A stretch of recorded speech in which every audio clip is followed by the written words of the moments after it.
Welcome everybody. This is Doug McCall from the International School Health Network, welcoming people to the second open meeting we've had with the Fresh Partnership, looking at different roundtable discussions. And so I'm really pleased to be welcoming people to this session on life skills, social emotional learning, and 21st century skills. As the title suggests, the knowledge about these three interrelated topics is moving quite quickly, and so we're really pleased to be welcoming our speakers today. We're going to have an overview of a landscape review that has been done by the Global Partnership for Education, with Ramya taking us through that. Our second speaker, hopefully, Bryony from University of Roehampton, has done a lot of work with the UNICEF and World Bank program on life skills and citizenship education in the Middle East and North Africa region. And so she'll be talking about the report and draft instruments that they've been working on for measuring student learning of life skills. We were not able to have a representative from the OECD, but they've been doing a similar piece of work on social emotional skills. And if you follow through on those links, you'll find that their multi-setting or multi-factor assessment includes schools and families and other factors promoting social emotional learning. And then Martin and Paul, Martin from the Education International, the teachers organization globally, commenting on the presentations, and Paul Downs from the Institute of Education and Dublin City University would be both talking about their experiences with these issues. And Paul has been doing a lot of work on SEL for the European Commission. So I'm just going to start with Ramya, and we'll hopefully have our second speaker in line by the time that Ramya has finished. Ramya, I'll just start the slides, and you should, oops, sorry, I had the two slides that I'd like to just introduce and why the Fresh Partners are interested in this. Some of you may have noticed that we're doing work on what we call a working group on health literacy, life skills, and social inclusion. And part of that work has been looking at the curriculum areas that have an impact on health, personal and social development. And so we mapped out the different subjects of different learning domains as one of the first things we did. And this is a picture of that kind of set of learning domains. It shows the wide breadth of learning opportunities. It really is an adaptation of some earlier work done by the Learning Metrics Task Force. And if you look at the various domains of learning, you can see that although they're not quite getting down to a subject by subject level, you can see that there's a very wide breadth of learning, and a very immediately looks very crowded in terms of the subjects that need to be organized or are organized in all school systems. Here is that same diagram in a more confusing presentation, which is we've grouped it under the four areas learning that the Dolores Commission for UNESCO developed: learning to be, learning to know, learning to do, and learning to live together. And then we looked at a number of what we've been calling learning or behavioral models. So there are a number of these models that are well established in the research and in practice, and we've been looking at how they interact with curriculum and how they're delivered through curriculum. And if you look at the blue type just above all those little bubbles, where health and life skills, or what we've called health and personal and social development education, is perhaps an overarching group of those bubbles. And then if you look on the right-hand side, where we have education for sustainable development and global citizenship for education, those are the overarching concepts that are used within Goal 4 and Target 4.7 within the UN goals. That's one of the rationales for our work, for the working group in the Fresh Partners, was to try to get a better monitoring of the learning that's occurring in health and personal and social development, or health and life skills. And we're hopeful that the working group's homework that we're doing, it's really a fact-finding kind of exercise initially is going to be able to persuade the powers that be that these kinds of skills need to be better monitored. And so that's kind of the endpoint that we're working towards within the working group. And then if you look at the very bottom of the slide there, you'll see a number of learning or behavioral theories that have an impact on all the learning as well. So today we'll be looking at a couple of the bubbles: life skills, social emotional learning on the left-hand side, 21st century skills on the right-hand side, and you can see that you'll be able to with the presentation, see the normal the range of learning that we're trying to promote. So without further ado, Ramya, if you could, I'm just going to start with your first slide, and just if you wanted to, just tell me when you need to move forward. Okay, great, Doug. I hope everyone can hear me. So my name is Ramya Vivekanandan, and I'm from the Global Partnership for Education, the GPE Secretariat, based in Washington, D.C. At GPE, I serve as the thematic lead now for issues of teaching and learning as a whole. And it's a great pleasure to be with you all. I mentioned to Doug that actually the world is quite small because prior to joining GPE 3 years ago, I was with UNESCO for a number of years. And for a brief time, I actually served as focal point for FRESH for UNESCO. So there's some familiar faces that I see in the list of participants. So it's really nice to have this opportunity to connect with you all. So the landscape review on 21st century skills that GPE has conducted was essentially, it was published in January of this year, so just a few months ago, and was really the first time that GPE, as a secretariat anyway, has engaged on the issue of what we have called 21st century skills, but what other people call use other terms to refer to, as we all know. But the goal of this piece of work was really to, on the one hand, recognize that our partner countries, and as of today, GPE works with 68 different partner countries, low and lower middle income countries around the world. It was in recognition of the fact that these countries are increasingly concerned with ensuring that their education systems are equipping their learners with this broad range of skills, and also recognizing the fact that as an organization, at least at the secretariat level, we have not had sort of an explicit position or guidance in regard to how we can support those ambitions. So the goal of this piece of work was really to outline what a role could potentially be for the global partnership moving forward. So you can move to the next slide, please, Doug. Yep, coming.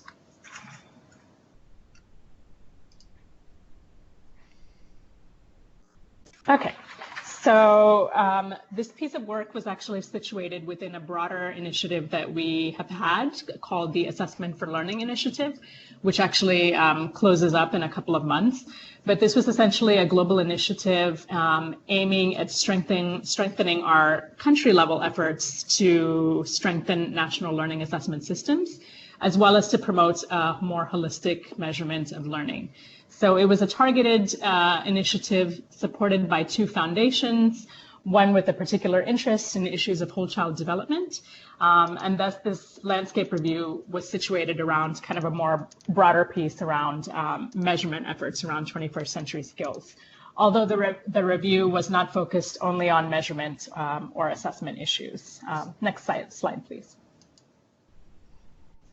So just in terms of just a bit of further context, in our current strategic plan, which is called GPE 2020, we have the improvement of learning outcomes, as well as strengthening of learning assessment systems as really key priority issues. But particularly when we look at what we mean by learning outcomes, we don't explicitly say, in fact, in our strategic plan or in our results framework, what types of learning we're talking about. But essentially, the way that we look at the measurements in our results framework is looking at comparable learning data over time that countries may have available.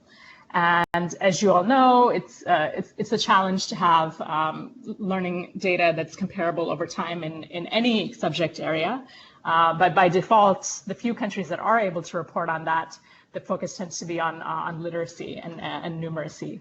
And thus, even though we don't explicitly say that this is the learning that we're concerned with, in practice that has been the case. And of course, I think even at global level, we can see that is very much the scenario. So the goal of the review, like I said, was really to consider the role that the GPE could play in supporting our partner countries in embedding what we've called 21st century skills or equivalent within education systems. And this is a piece of work that we actually undertook at our secretariat level. And essentially there were 4 components to it. And so this presentation, I'm just going to run really briefly through each of these. I know that the time is limited. But on the one hand, there was a piece that was essentially a literature review, looking at different definitions, frameworks, and initiatives that exist around 21st century skills. Then we did a bit of a deep dive looking at 15 of our partner countries, looking at their education sector plans, as well as GPE grant documents in these countries, to see what these countries have to say about these skills on the one hand in general, and the extent to which we're actually supporting implementation around some aspects of those. We also worked with the Brookings Institution, led by Dr. Esther Kerr, to undertake what we called mini studies for those same 15 countries, looking more specifically at the assessment issue of 21st century skills. And then finally, because GPE is a partnership, it's not just our small secretariat in Washington, Paris, and Brussels, but also a broad suite of partners, many of whom are very active in this area. So we also did a review looking at their efforts. Next slide, please. So just to start in terms of how we have chosen to define 21st century skills, which there are a number of terms, as we all know, that are used more or less synonymously, including transversal skills, transversal competencies, social emotional learning, etc. But we've essentially been using this definition, which is put forth by Binkley and colleagues, 2012, which really kind of puts the emphasis on ways of thinking, learning, working, and living in the world. And so some examples of those skills, which we then applied in our review, include, for example, creativity and innovation, critical thinking, ICT literacy, life and career skills, etc. So I think there's a fair bit of overlap with the conversation that we're having here today. I won't read the full definition, but you have it there in the paper. Next slide, please. So just really quickly, in terms of the literature review, so obviously for a number of years, there's been many different groups of partners, many different organizations that have been working to put forth definitions and frameworks around the broad area of 21st century skills, as well as a number of different initiatives in that area. So on the one hand, we kind of started looking at the SDG 4 agenda, and made note, of course, of the fact that, really for the first time globally in 2015, we espoused a more holistic view of what education really is. 5 of the 7 targets actually have to do with learning and skills and have indicators in that regard. And there's targets 4.4 and 4.7 specifically that are looking at TVET and job-related skills on the one hand, and then 4.7 looking at broader notions, education for global citizenship, for sustainable development, gender, etc. So this is obviously a very key sort of framing initiative under which we're all working. But we've had a number of other efforts, some of which are not focused on developing countries per se, but for example, the ATC 21S, the Partnership for 21st Century Learning, etc. The LMTF, the Learning Metrics Task Force, which I think I just saw on a previous slide, of which GPE was actually an active member, and the Assessment for Learning initiative actually came out of some of those conversations, deliberations. We also looked at work that's been ongoing through Brookings. Also the UNICEF work in the MENA region, so it's exciting, we'll hear about that today, which we thought was particularly notable in terms of advancing a more systems approach to the skills that are laid out. We also looked in this literature review briefly also at some of the cross-national assessment programs that are increasingly trying to capture different skills under the broader 21st century skills definition. Next slide. So then, the second piece of the review, as I said, was a stock take. Essentially, we looked at 15 of our partner countries. The countries are listed here. There were 6 in Asia and 9 in Africa. And the purpose of this was to take stock of these countries' policy orientations in terms of 21st century skills, as well as what investments GPE maybe were making to support that area. So we looked at their latest documents as of the beginning of last year when we undertook this work, and the corresponding education sector plans, or ESPs. So we wanted to know how many of the sector plans actually reference 21st century skills, which skills in particular, how many of the grants include activities defined as related to the skills, and are there any observable patterns in both of those? Also, in terms of the grants, is the entry point seen as being more curriculum, teaching, assessment, or some other component? So these were some of the guiding questions. And next slide, please.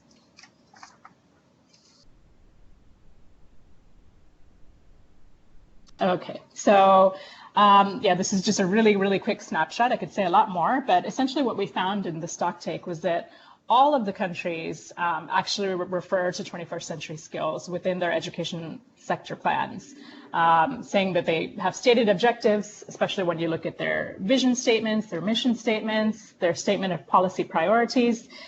They all mention that it's really crucial for their systems to shift in that direction.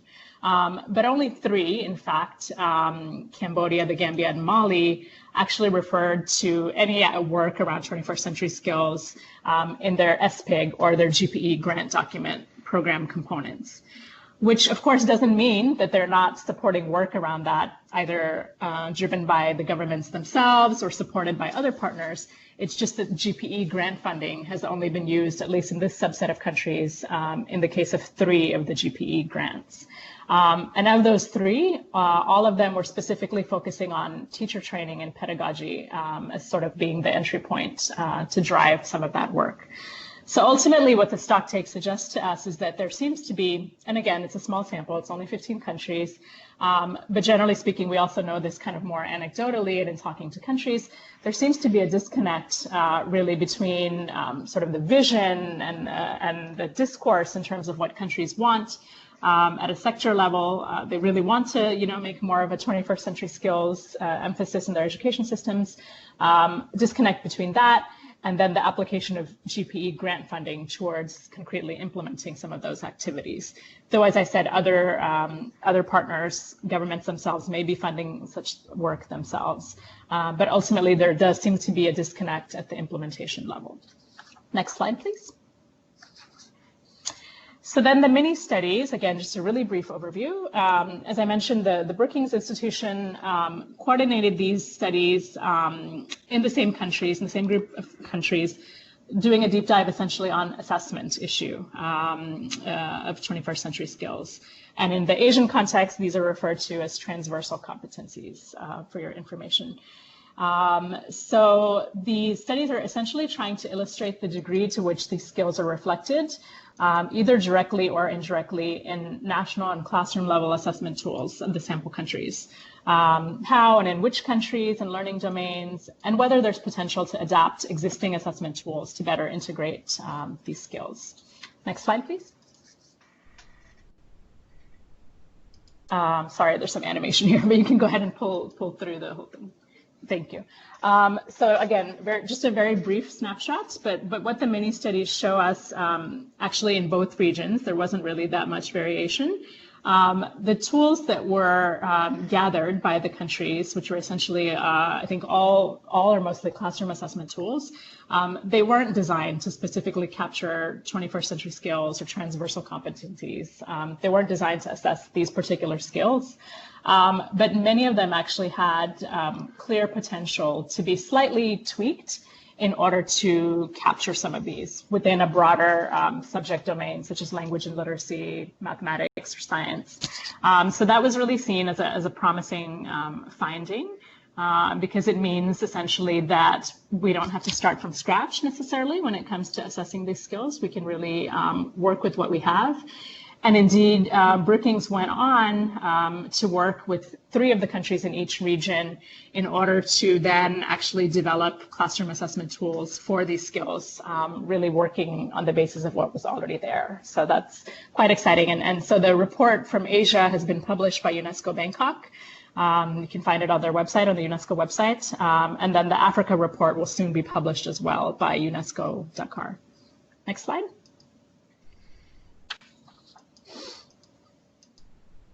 Yeah, great. So then the last piece of the review, like I said, was a scan of what GPE partners are doing, because GPE is not just the Secretariat, but it's a broad partnership, including a number of international organizations, our developing country partners themselves, of course, donor governments, civil society, private sector, private foundations, teachers associations, etc. And we found that it's really a really rich ecosystem. There's been all kinds of conceptual and framing work, some of which I referred to before, but also work to develop curricula and learning materials, to train teachers or to develop materials for that purpose, work around assessment, advocacy work.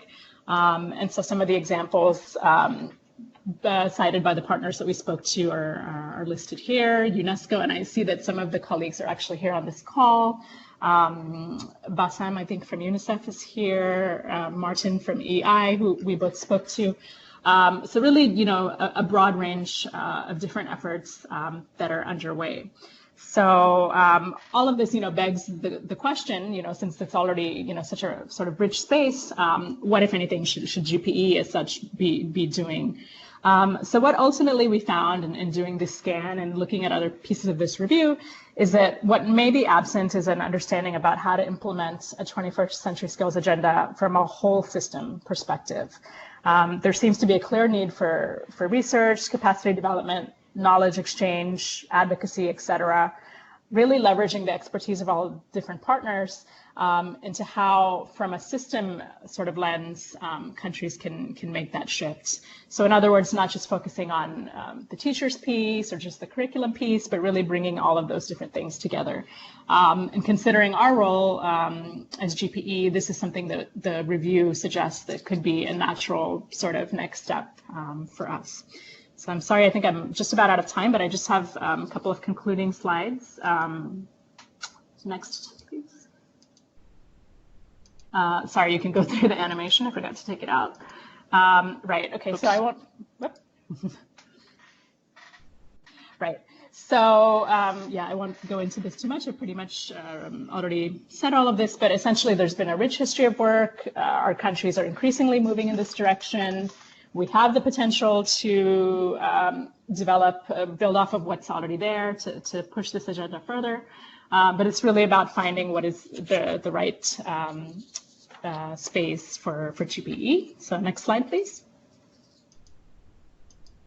And you can go through the animation again. Right, thank you. So overall, I mean, what we see as our role is to simply harness our partnership and our partnership assets to deploy global policy dialogue and advocacy, financing and knowledge investments to support our partner countries in their ambitions. So on the one hand, it was publishing this report, dissemination around that. We did a webinar a couple of months ago. We've been having a number of conversations with groups such as yours that we hope will sort of send that signal. The other big piece, which is not mentioned because it wasn't the case at the time that we published the review, we're in the process of developing our next strategic plan. And that will be completed by the end of this year. But we just had in our board meeting last week, was it last week or the week prior, an endorsement of the overall vision, mission, goal, and objectives for the next GPE strategy. And the goal is essentially now framed around ensuring that education systems are, amongst other things, fit for the 21st century.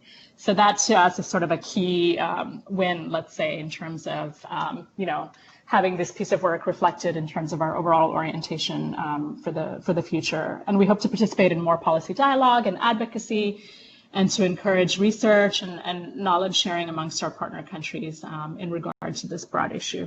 So I think I'll stop there. There is a link, I think, in the meeting materials to the actual report and probably to this presentation. So I'm happy to answer any questions with the remaining time that I may have gone over. So my apologies. Not at all. I mean, it was a very, very good overview and a good way of setting the stage for this discussion, but also for maybe the next stages of development around these concepts. I'm hoping that, and there's the link to the study as well. That Bryony Hoskins is her microphone is going to be working. She and Dr. Yes, Liu. me too. Can Oh, you great. hear me? Oh, good. Yes, great. Wonderful.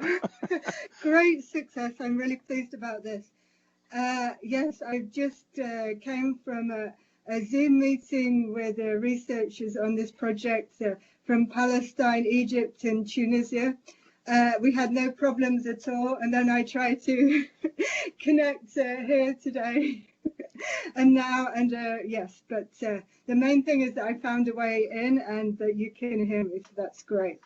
So today I'm going to talk about work that we, research that I've been doing together with UNICEF and with colleagues who are also here from UNICEF, Jeanette, Momo and Bassam, who've all been leading and involved in this project as well. And so I'm going to talk about the work that we've been doing on measuring life skills, and also the work that we've been doing before that in order to better understand the concept of what do we mean by life skills in order to be able to lay the foundations to develop our instrument. So it's a short period of time to take you through 5 years of time. And shortly at the end of this process, we'll have an instrument which is designed for the region, which is MENA region, the Middle East and North Africa, but could be seen to be used more widely. So if we go to the next slide. Great. Yes, so this is all part of a fantastic UNICEF initiative from the Middle East and North Africa region, which has developed this life skills and citizenship education framework. And it's a regional initiative, which means it's brought in all the key actors, so education ministries, researchers from the region, NGO workers, practitioners. So it's brought all the actors together in order to develop this framework. And this was important in terms of having a regional buy-in and a feeling of ownership. And they developed a holistic understanding of life skills, which includes these 12, which includes both the typical employment area, but also equally important for us, the active citizenship and the personal empowerment and learning in general anyway. So it's, it brings together all the different aspects of learning. And it's seen as a transformative agenda to get away from kind of top-down teaching, which can happen in all regions of the world, including this region, and to make it more dynamic and more skills-based. And also to understand the need for multiple pathways, so not just formal education, but there's a role for non-formal education and vocational education within it. And it's how then to integrate this wonderful framework into the education systems. And if we go on to the next slide, then the one key strand of this work is to develop a measurement instrument. And how do we do this? So in order to develop an instrument, we began by trying to understand what are the different life skills, how are they defined, what do life skills mean, how are they taught, and importantly, can you change life skills? Are they something which can be taught? So this is all the kind of foundational elements which are within the publication. And then also a review of the current instruments that exist and what needed to be done in terms of innovation and to develop a new instrument.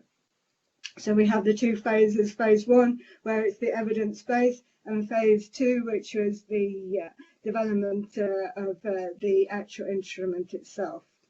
Okay, we can go to the next slide now. So the skills and publication, which is available already, this is the evidence base. We will also have an Arabic version of this shortly. And inside here, we've reviewed for all 12 life skills that we had from our conceptual framework. What are they? So defining clearly with the different measurable attributes what these life skills are, and then reviewing the literature on the teaching and learning processes, and then the measurement and assessment aspects. Okay, we can move on to the next slide. So in terms, after we reviewed all the literature on the life skills, we came up with a definition of what we mean.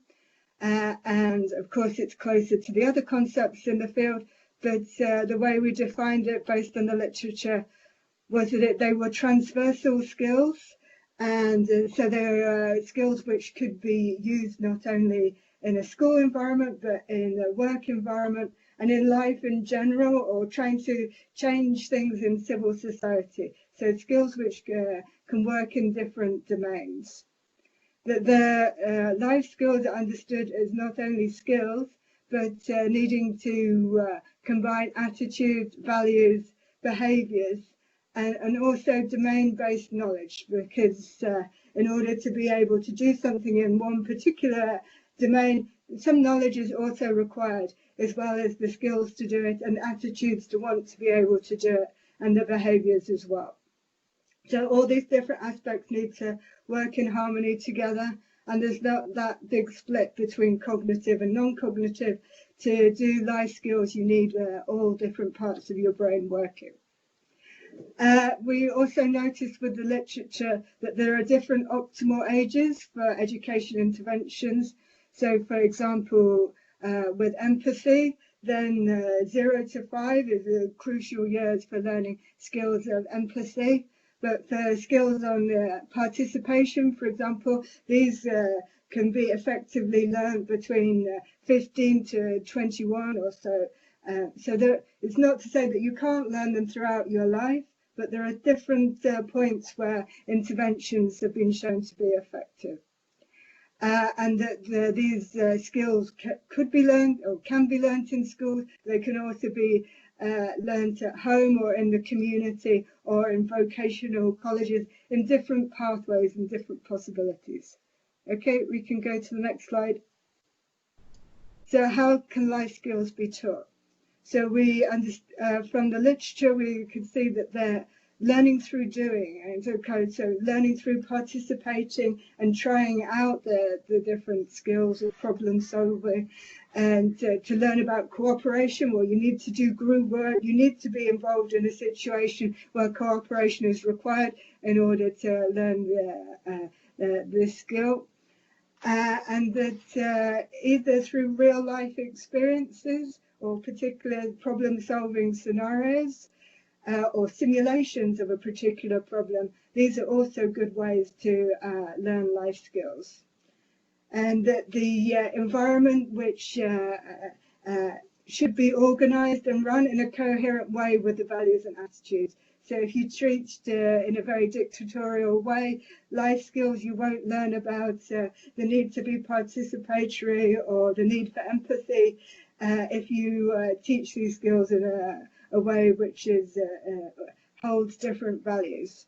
And we also, in the review, we find different targeted strategies which are effective for disadvantaged learners, which you can read more about in the publication. Okay, we can move to the next slide.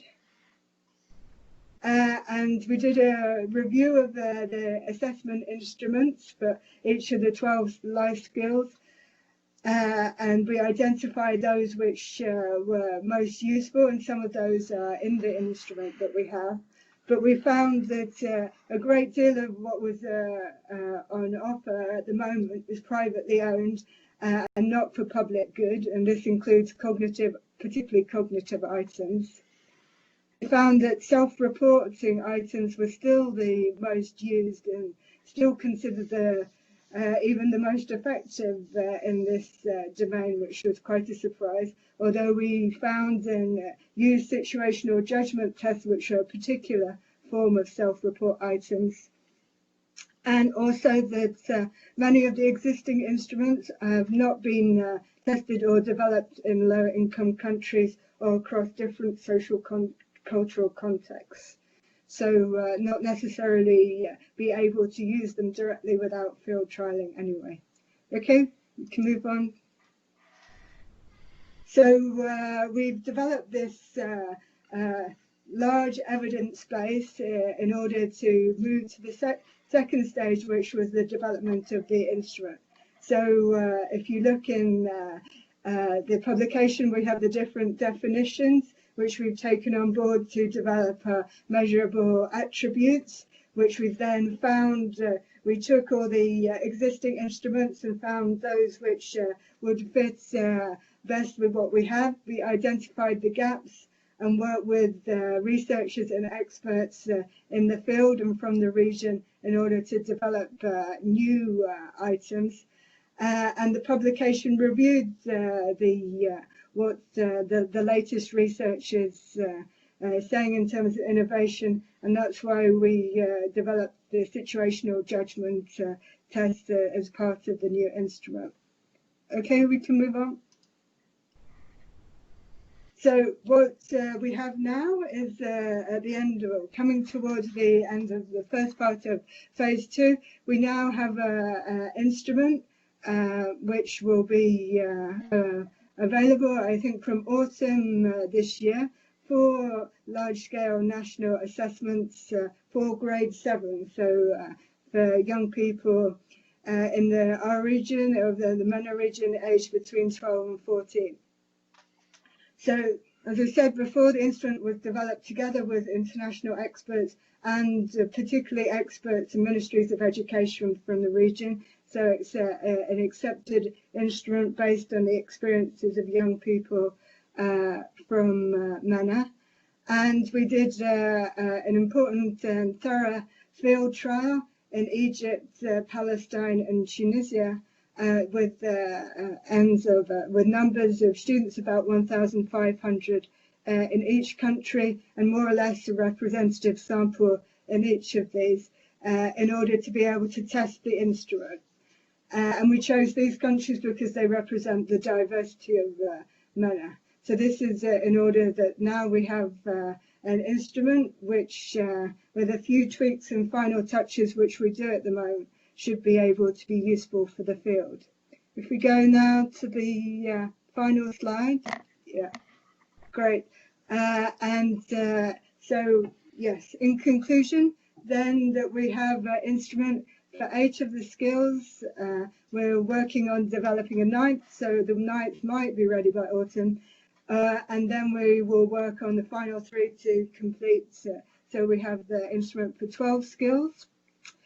And this will enable countries to be able to conduct large studies in order to be able to understand the average level of proficiency of life skills in the country and distribution across the school age population. So we'll be able to identify if there are particular subgroups that need targeting and need support. And the idea is that this will provide evidence for policy and practice in the region in order to be able to inform and develop the life skills agenda. And also that we have new teacher and principal questionnaires, which allow in this study, because it's not longitudinal, it's cross-sectional, so it allows for associations with teaching practices to be able to see what could likely be factors that help to improve the life skills. And if you're eager to have something right now, you can directly download the Measuring Life Skill publication from the link on this webpage. So I would just like to say if there's anything else to add from my colleagues from UNICEF, Jeanette, Momo and Bassam.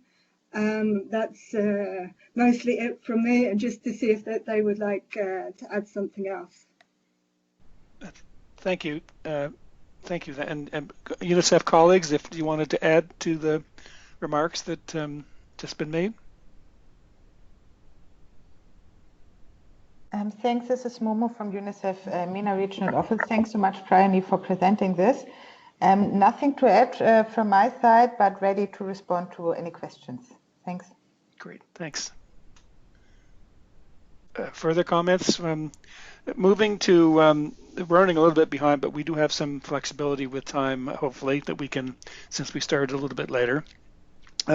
We've asked Martin Henry from Education International and Paul Downs from Dublin University to comment on the two presentations and also from their own work. So Martin, if you'd like to jump in with some commentary and then go to Paul and then open it up for everybody to ask questions or to make comments. So Martin. Thanks, Doug. Interesting couple of presentations, and can you hear me okay? Yes. Yep. So in terms of where we're at, it's very clear that the movements transnationally around education have been towards a broadening and away from the narrow pipe, if you might call it such, of literacy and numeracy. And that's been really encouraged by us at Education International and by our members, because teachers are interested in the whole student and the whole of their life. And so that discussion and the way that thinking has been going around that is to be really encouraged. There are some things in both presentations that I am slightly worried about in terms of how we actually read life skills and breadth of skills and what is actually readable. If we look at 21st century skills, that's been critiqued quite heavily for us being now 20 years in, a fifth of the way through the century, and we're still using terminology which was set at the beginning. And perhaps interesting to track and throw into the mix is the DESECO process followed by OECD and the OECD 2030 process, which is also coming across some similar complexities. I think if you look at the complexity of human development and the way you grow a whole child in a holistic way, there are a whole number of things that have to be kept in balance. And the needs for social and emotional learning are absolutely critical. And the DESECO process early on said we can only look at teaching skills that are learnable. It's no good us bringing in ideas, and there was some argy-bargy in the 2030 project over the use of terms like grit, which I have always argued is a film by John Wayne and not a specific thing that kids can either learn or not. And there was similar discussion around the concept of character, which is very popular in my motherland, Old England. So those things are perhaps not as useful for us to work through as ideas like empathy, like understanding of others, like shared perspectives, like caring, like kindness, like the sorts of things that we know if students can develop these, then they will be very important for their lives. I will throw in another aspect, because part of the discussion that we have amongst our members and in the union movement is how do we actually resist the problem of us developing a whole set of skills which are associated and oriented around middle class values as opposed to around the bigger values of society.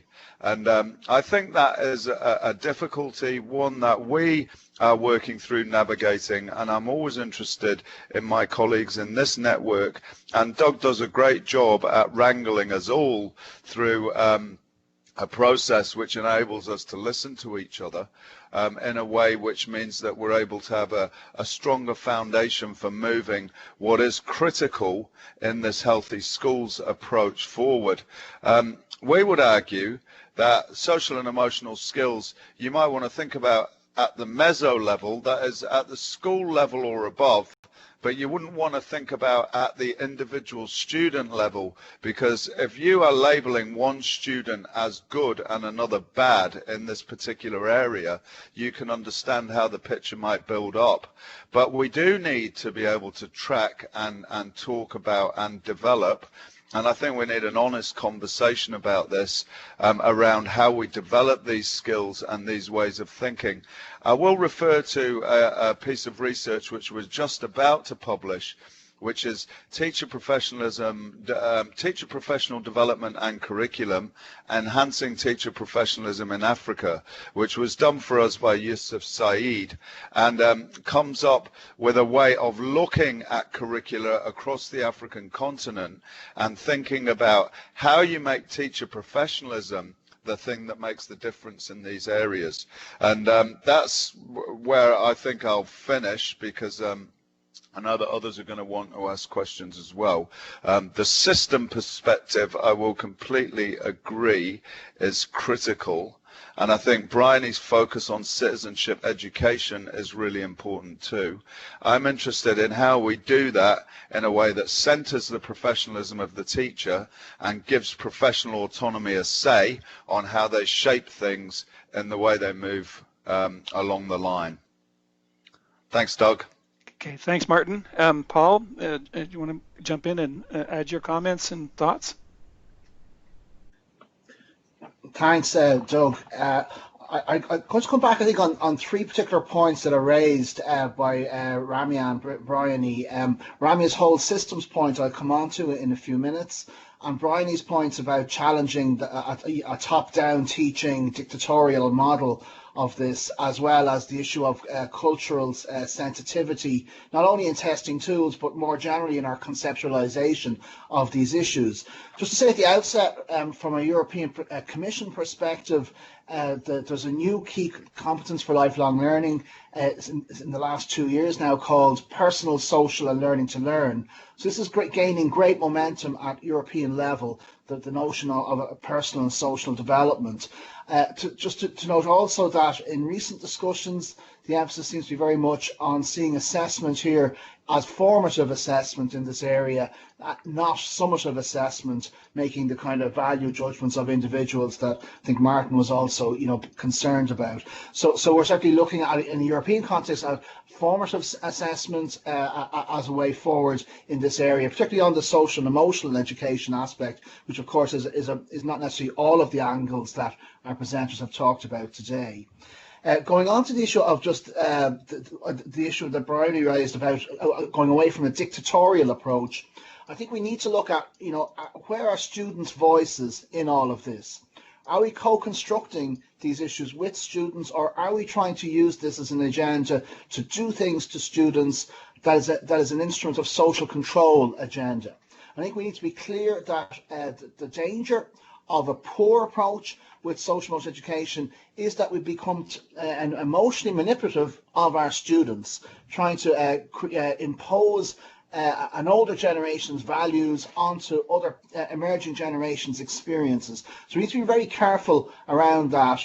And obviously the UN Convention on the Rights of the Child is ratified by every country in the world except for the US. So there's an issue about in the US, and I suppose it's a question really about how strong is the US committed to doing things with children, respecting children's voices, and not simply doing things to our young people. I'd also, regarding the cultural sensitivity issues, an example of that where it's up for debate is, for example, the OECD's approach in social emotional skills that is very much about trying to push us into extroversion over introversion. Of course, the original vision of Carl Jung on introversion was that this was a real strength. And this was seen as more associated with Eastern cultures, the capacity for going into the depths within. So there can be a concern again that a social control agenda may be pushing Western values onto diverse cultures. So we really need to interrogate closely a culturally sensitive, culturally responsive approach and what that may mean. And as Martin has mentioned, social class issues here I think also need to come in much more, and this is again where we need students' voices central to these experiences. Because do adults know best about children's experiences? That is itself a particular vantage point and value judgment that is often made and is questionable. Going on to the point about the whole school system approach and wider systems, I think there has to be the issue of a focus on school climate here. That you need to, and my own research would emphasize the concept of relational spaces, that we need to move to sort of see schools as relational spaces, and what kinds of spaces are we creating, spaces for inclusion, inclusive systems, connective, concentric spaces would be what I would be arguing for in schools, rather than diametric, oppositional, hierarchical spaces. So we cannot ignore the wider system context. So it's not only a curricular issue and a classroom issue, it has to be modelled and lived out in the communication practices of a school. Just two other points I'll finish on then is we also need to look at differentiated need here. So public health models of differentiated need recognise that many students have experienced trauma and have highly complex needs, and social emotion education is a universal strategy, but we need very much more to think about what are the additional individual intensive supports for students who've experienced, you know, a wide range of traumas that are going to need more than just classroom-based supports. So do we have that integrated vision for complex needs? And the last point I'll make is regarding age-related issues. The existential meaning issues in social emotion education is a much neglected area, and it's an area where I think making sense of life, meaning in life, the complexity of meaninglessness in life, how this is a reality for many people. So where are we going around existential issues and these themes? And I'll finish there. Thank you, Paul, and thank you, Martin, for starting the conversation. And just opening it up to others, if you wanted to make a comment, just click on your mic, introduce yourself, and then ask your question or make your comment, and we'll jump right into the discussion stage.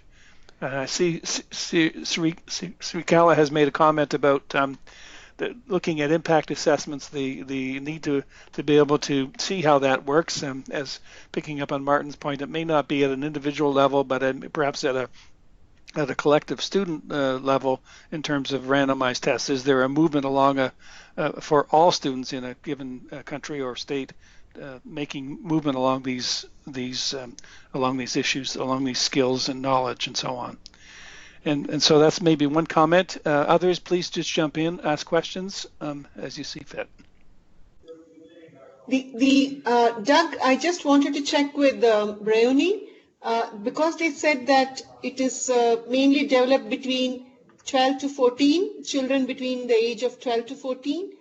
Is that a repeatable instrument after for example, adolescents who are 18, youth who's 22? Bryony, do you want to jump in? Thank you. Yes, thank you for the question. Yes, at the moment, the instrument we've developed as it stands is for grade 7. We are thinking, and it has been considered, to develop it for older age group and for younger age groups as well. So it's more that this is where we've started, kind of in the middle, with a possibility to go to older age groups and younger age groups. And if I could just add in terms of the instrument, that the idea is that it's a study, it's an assessment of the population. It's not an assessment in terms of being an examination, and shouldn't be used on an individual basis. So it shouldn't be used to decide if this individual is good or bad, or the assessment is totally not set up in this way. It's only set up to be used as a study of the average population and subgroups within it. I just thought it's important to clarify. Great, thank you. Further comments or questions, just click on your mic, introduce yourself, and fire away.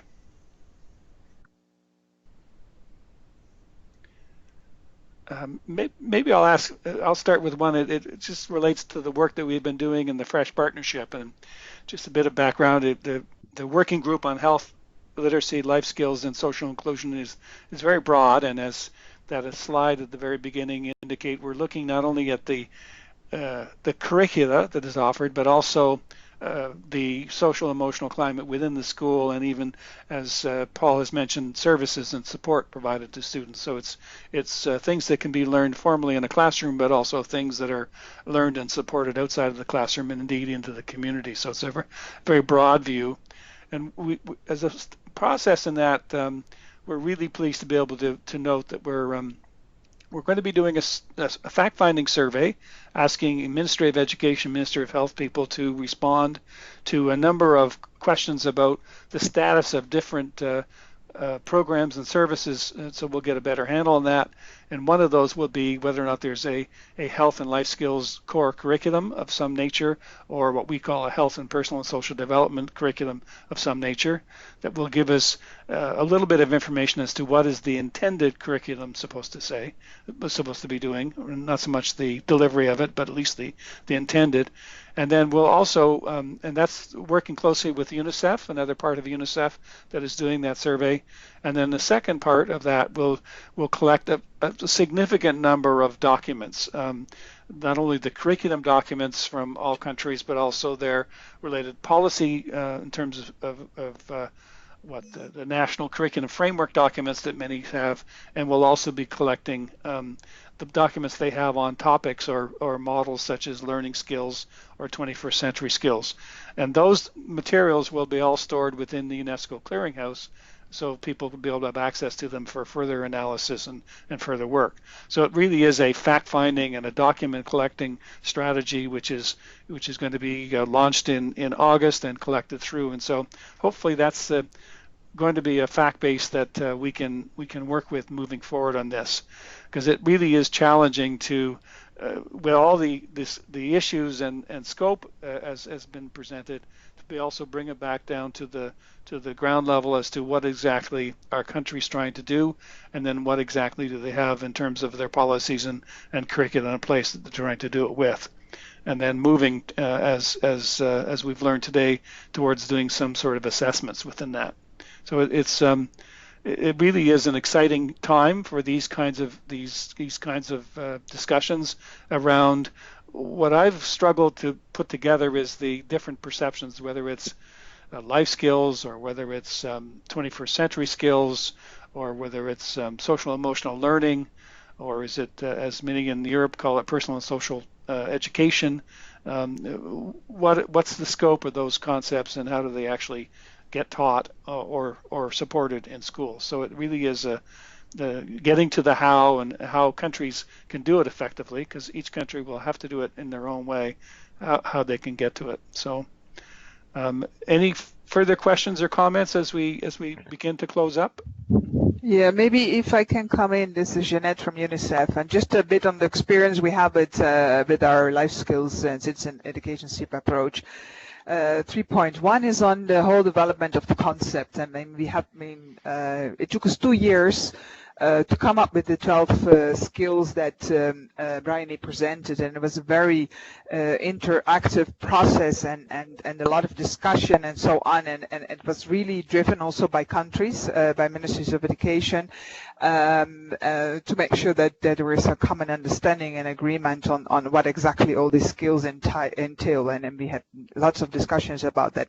But then when we move to practice, and particularly when we try to translate it into a measurement instrument, one of the key things is that even though we had all these discussions taking place, still when you come to implementation and really practical implementation, you see there's still a difference. For example, what means, and it's very context specific even within a region. For example, the concept of participation in a country like Palestine is totally different than the concept of participation in Egypt, and also that relates then what is being taught behind that and so on. So that's one point. The other point is very reflecting on the whole systems approach. I think from what we're trying to do is the whole idea is indeed to get life skills embedded in systems, but from different entry points. And one is indeed a teaching learning process, the dynamics in the classroom to really change the way teaching is being delivered in the region. And linked to that, of course, the importance of systems,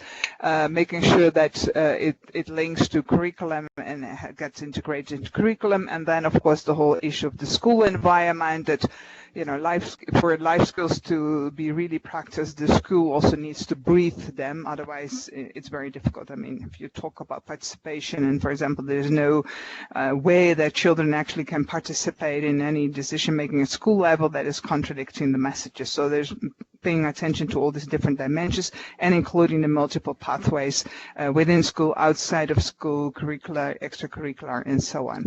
Last point is what I found is very interesting when we actually did some of the piloting of the tool, the measurement tool, is, I mean, talking about the voices of the children.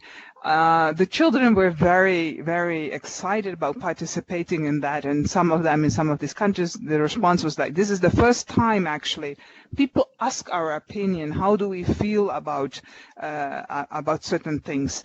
And that links to the point that our assessment is rather taking stock on where we are in a country, in relationship to the concept we have been developed, and that is a very important instrument also then to support and sustain policy dialogue. So is this what we want as a country? Is this what is the vision around children need to have in terms what we expect from children as learning outcomes and so on? So it's an interactive process, so definitely not to measure or compare or whatever. It's rather to feed into the discussion. How do we look at what education should actually contribute to building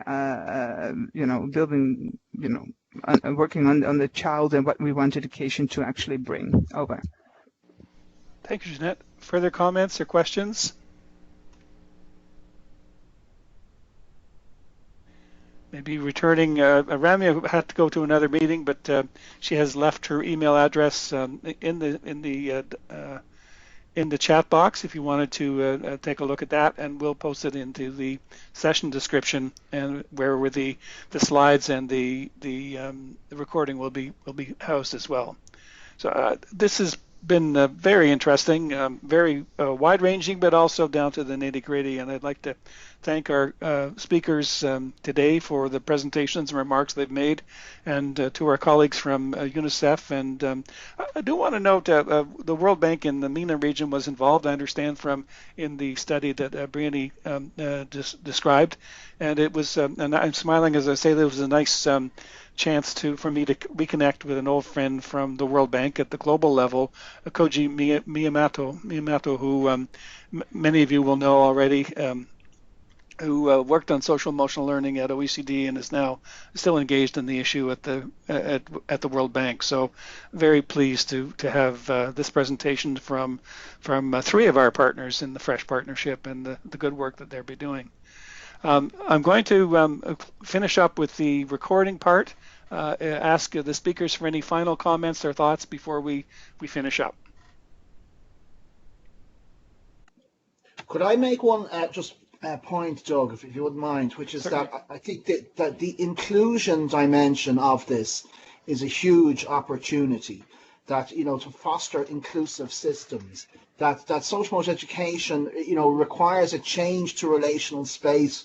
And obviously even the coronavirus issues is making us all rethink space and time in our societies and in our education systems.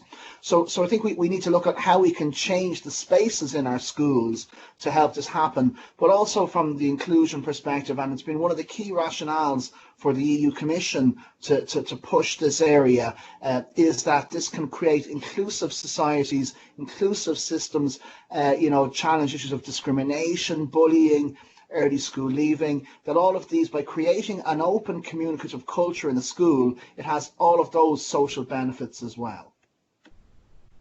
Thank you, Paul. Any further comments from our presenters? I could just add to that maybe because we have a student background questionnaire, we have a teacher questionnaire, we have a principal questionnaire. We are trying to pick up what is going on in schools in terms of the amount of student voice, the interaction between teachers, how much voice teachers have in the process. And so we're trying to pick up on this wider school environment as well. And maybe these are as interesting elements as the life skills and outcomes as well, when countries take actually implement the instruments. Excellent. Thank you again. And so if you're interested in this kind of global conversation and moving it towards measuring and monitoring, you can follow the work of the Fresh Partners on target 4.7 of the goals. And I think that's part of the challenge, is to get this down into policy and practice so that they can have some meaning at the country level, or even at the state or